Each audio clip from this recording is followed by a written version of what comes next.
Dito? Ha? Anong pangalan ng street dyan? Eternal Garden of Peace. Saan ito ma?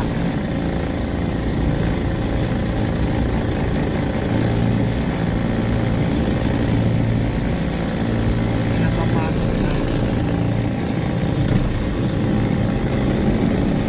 Boss, paano ko mararating? Baba mo dyan, sir. Kanan ka. Kanan. Unahan lang ng magkita ng pista ng kanan.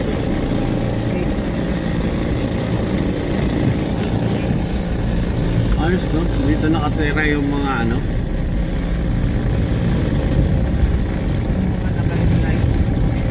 Nakahimlay ba yan? Hindi. Hindi. Dito sila nakatira, di ba? Oo, sa inside.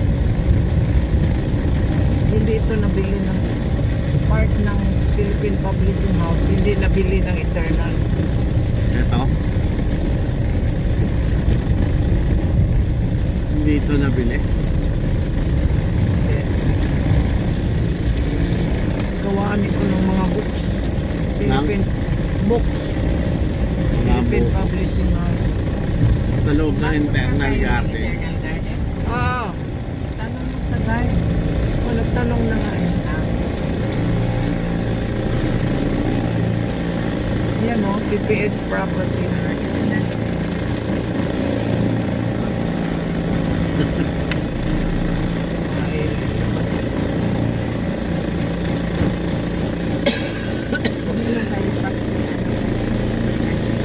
Ay, kay Pastor Sam.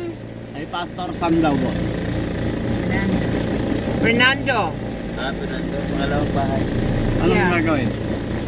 Pangalawang bahay. Ayon? Oo. Pasok tayo. Okay na.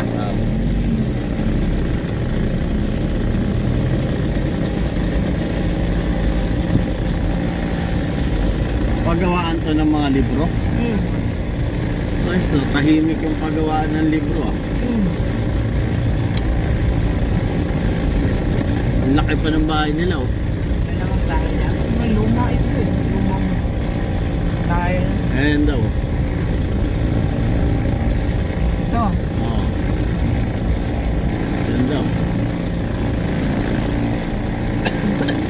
Minister pala yan, eh.